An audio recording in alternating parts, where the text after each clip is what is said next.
Very good afternoon to one and all present here. I, Dr. Tanushree, welcome you all to this activity on National Youth Day. This activity is a part of IIC cell of IMT College of Law, and today we are honored to have Advocate Shaurya Sirohi sir, who is currently working as Senior Associate and Legal Partner, ASA Lawyers, New Delhi. Heartiest welcome to you, sir, and I now invite you to the dais as we all are eager to hear you.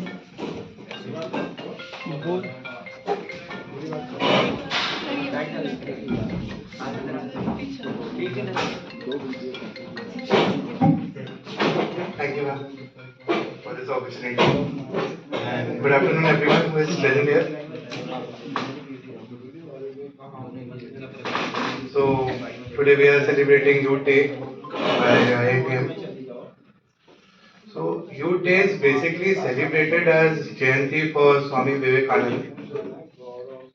And he is well known for his qualities, wisdoms, spirituality, teachings, compassionate behavior. So on this Youth Day, I'll say a Hindi word which everyone would be able to relate to, नौजवान. हमारे कई बारी बुजुर्ग जो आते हैं हमारे को बोलते हैं और नौजवान क्या हालचाल है और नौजवान क्या हो रहा है. तो नौजवान क्या होता है? आप सिर्फ एक यूथ हो, आप फ्यूचर हो इकोनॉमी का, कंट्री का, सोसाइटी का, बट क्या सिर्फ आप फ्यूचर हो?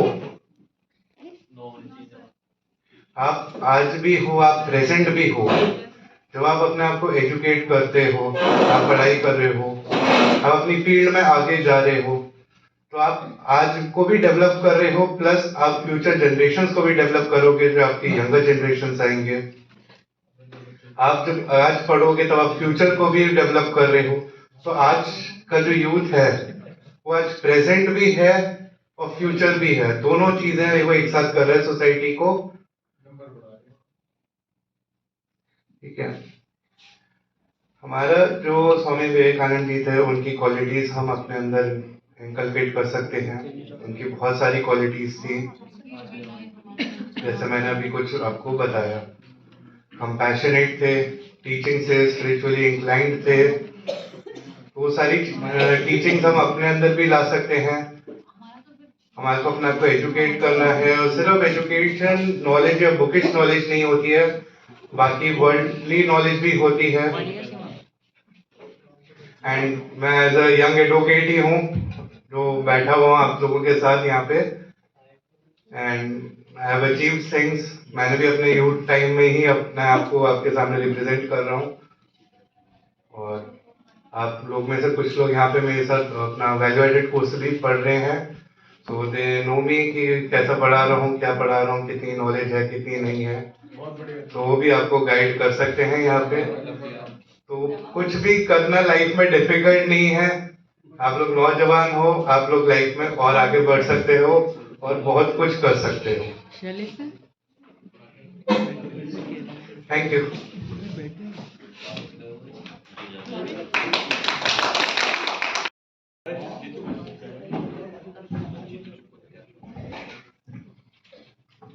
Dear all present here and teaching my colleagues, faculty, means आज हम यूथ डे सेलिब्रेट कर रहे हैं.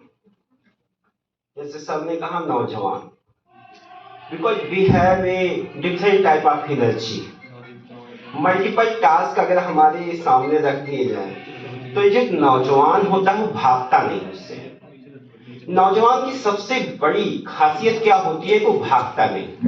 स्वामी विवेकानंद जी को हम यहाँ पे मेमोराइज करते हैं. उनके मेमोरियल के तौर पे हमारी गवर्नमेंट ऑफ इंडिया ने नेशनल यूथ डे मनाना शुरू किया.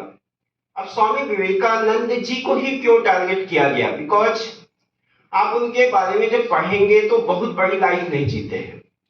एक उनके पास में मतलब जैसे होता नहीं कि 70-80 साल का कैरियर नहीं है, बट जो 20 इयर्स के आसपास का कैरियर है उनका, वो जब अमेरिका लोग सोचते नहीं थे तब वो शिकागो में जाके एक अपना स्पीच देते हैं, और उस स्पीच से वो बताते हैं कि धर्म क्या है. जब लोग समाजवाद की कल्पना करते थे, it was the imaginary concept.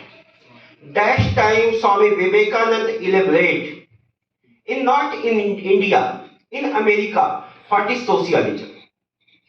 It was the time they described the secularism, not in India, in USA.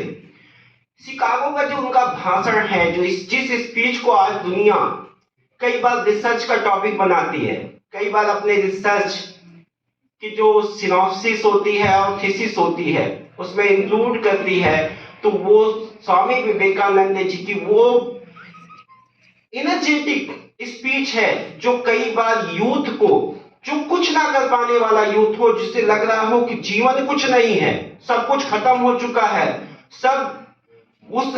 जब सब कुछ खत्म हो चुका है तब हम कहां से शुरू हो सकते हैं. हम स्वामी विवेकानंद जी की जो इंस्पायरेशंस हैं हम उनसे शुरू हो सकते हैं. दैट टाइम स्वामी विवेकानंद जी के बारे में अगर आप जानते होंगे तो उनके गुरु का नाम था Ramakrishna Paramahansa. It was the time कि कलकत्ता में कही जाती है कलकत्ते की काली, और कलकत्ते की काली स्वामी रामकृष्ण परमहंस को साक्षात दर्शन देती थी और उन्हें पता चला कि उनको कैंसर है. आज भगवान के पास जाते हैं, भगवान मुझे ठीक कर दो, भगवान मेरा ये काम कर दो, मैं आपको ये करूंगा वो करूंगा. लेकिन रामकृष्ण परमहंस ने कभी ये नहीं कहा कि माता मुझे ठीक कर दो, माता तुम जन जन का कल्याण कर दो. स्वामी विवेकानंद जी ने पूछा कि गुरु जी आप अपने इस बीमारी को खत्म कर सकते हैं. तो उन्होंने कहा बेटा अगर हम अपने कल्याण के लिए जिस चीज को हमने दुनिया के कल्याण के लिए रिसर्च किया, जिस इंस्ट्रूमेंट का सहारा मैं दुनिया के कल्याण के लिए लेना चाहता हूं और उसको अपने कल्याण के लिए यूज करके खत्म कर दिया, तो इस दुनिया को मैं क्या दूंगा, इस देश को मैं क्या दूंगा. अब सोचिए उस रामकृष्ण परमहंस के शिष्य थे स्वामी विवेकानंद जी. तो स्वामी विवेकानंद जी अगर आप उनको जब भी देखेंगे तो जो हमारा जो इंडिया का एक कॉन्सेप्ट है जिसे हम कहते हैं, कई बार आज दुनिया में डिबेट चलती है हिंदुइज्म की, कई सारे स्कॉलर्स आते हैं, रोज आप टीवी चैनलों पे बैठ जाइए तो आपको क्या मिलेगा, सांप्रदायिकता. What is this type of things कि आप सांप्रदायिकता की बात करते हैं कि सांप्रदायिकता क्या है. सांप्रदायिकता देखिए, सांप्रदायिकता वो है जिसे आप परिभाषित करते हो. देखो भारत में जब हिंदुइज्म की बात करते हो, हिंदुत्व किसी धर्म का नाम नहीं है, एक जीवन शैली है. और इस जीवन शैली को जीने वाले कौन लोग थे, स्वामी विवेकानंद जी जैसे लोग थे जिन्होंने किसी धर्म के लिए कभी उन्होंने हिंदू को धर्म नहीं बताया, कभी उन्होंने हिंदुइज्म का प्रचार नहीं किया.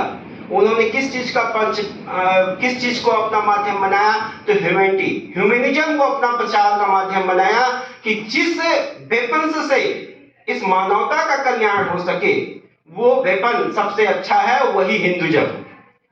अगर और आप लोग कभी होता क्या है कि जब हम मॉन्क्स के बारे में बात करते हैं, कई सारे लोग आज धर्म के सन्यासियों के बारे में बात करते हैं, नहीं, आप उनके साथ बैठिए तो आप उनके दर्शन के बारे में बात करिए.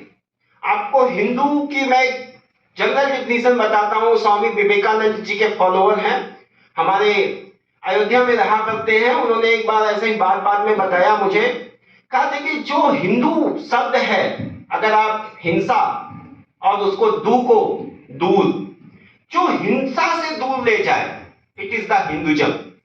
कि मतलब आप ह्यूमैनिटी को समझें, आप अपने साथ जो लोग रहते हैं उनको समझें, ना कि आप किसी धर्म को समझें, ना आप किसी संप्रदाय को समझें. आप एक देश को समझें, आप अपने देश की यूनिटी को समझें, इसकी डाइवर्सिटी को यूनिटी का मीडियम बनाएं, तो आप इस ह्यूमैनिटी का कल्याण कर पाएंगे.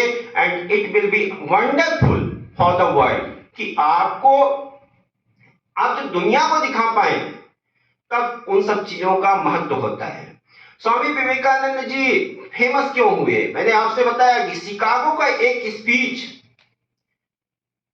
वही क्योंकि उन्होंने दुनिया को दिखाया कि मैं उस भारत से आता हूं कि जहां पे आप सोचते हो कि जो भारत गुलाम है, जो भारत अपने शासन को नहीं चला पाया, जो भारत जिसकी संस्कृतियों को आप लोगों ने मार दिया, उसके बाद भी मैं शिकागो में आके इस तरीके का इंटेलेक्चुअल स्पीच देके आपको ये दिखा सकता हूं कि भारत की क्या औकात है। तो इस तरीके का काम कौन कर सकता है? यूथ कर सकता है। लेकिन आपको उसके लिए क्या चाहिए? मोटिवेशन चाहिए। तो मोटिवेशन के लिए मैं आपसे कहूंगा कि एक बार आप फिर स्वामी विवेकानंद जी की बहुत सारी कृतियां हैं जो उन्होंने लिखी नहीं है, बट उनके मोटिवेशनल स्पीच के बिहाफ पे कई सारे ट्रस्ट काम करते हैं जो उसको लिखते हैं। तो आप उन कृतियों को, उन बुक्स को अगर आप पढ़ते हैं तो आपको मिलेगा कि स्वामी विवेकानंद जी क्या थे और उनकी वैल्यू आज के समय में जो हमारा, देखिए समाज, आज हमारा समाज कहाँ जा रहा है? हम कहाँ जा रहे हैं? हम सब वेस्टर्नाइजेशन, कि पश्चिमी देशों का कल्चर कितना भाग जाए, कितना हम उनको फॉलो कर लें। लेकिन आप अगर जब उठा के एथिकली, मॉरली कभी सोचेंगे तो आप पश्चिमी देशों से बहुत आगे थे, बहुत आगे हैं और बहुत आगे जा सकते हैं। लेकिन उसके लिए आपको किनको फॉलो करना पड़ेगा? व्हिच आर इंडियंस, कि स्वामी विवेकानंद को फॉलो करना पड़ेगा, आचार्य कौटिल्य को फॉलो करना पड़ेगा, राजा राम मोहन राय को फॉलो करना पड़ेगा। ऐसे जो एनर्जेटिक पर्सनालिटीज इंडिया में पैदा हुई और जिन्होंने यूथ रहते हुए कुछ करके दिखाया, आपको उनको फॉलो करना पड़ेगा। That's all. Thank you for inviting me.